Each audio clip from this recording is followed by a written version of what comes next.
एक पेड़ माँ के नाम। देशर यशस्वी प्रधानमंत्री नरेंद्र मोदी 75तम जन्मतिथि अवसर में एक पेड़ माँ के नाम कार्यक्रम अनुष्ठित हो जाइछि। सबुज सुंदर परिवेश सृष्टि करने प्रधानमंत्री 75तम जन्मदिन में राज्यव्यापी समस्ते पुरपल्ली 75 लाख वृक्षरोपण कर लक्ष्य धार्य कर परिप्रेक्षी नुआपड़ा जिला खड़ियाल ब्लॉक ऋषिगाँ ग्राम पंचायत रे चिताडुंगरी ठारे वृक्षरोपण दिवसीय समारोह रे समस्त उपस्थित रही sarpanch, ward member, GRS, MBK, CRPEC member, GPLF कर्मचारी, आरआईएलआई स्कूल छात्र छात्री, स्वयं सहायक गोष्ठी एवं युवपीढ़ी माने उपस्थित रही वृक्षरोपण अभियान समारोह अनुष्ठित होइथिला।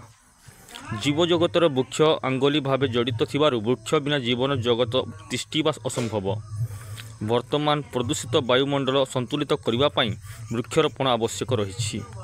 नुआपड़ा जिला खड़ियार मुना Panigrahi report, Nuapada mirror news.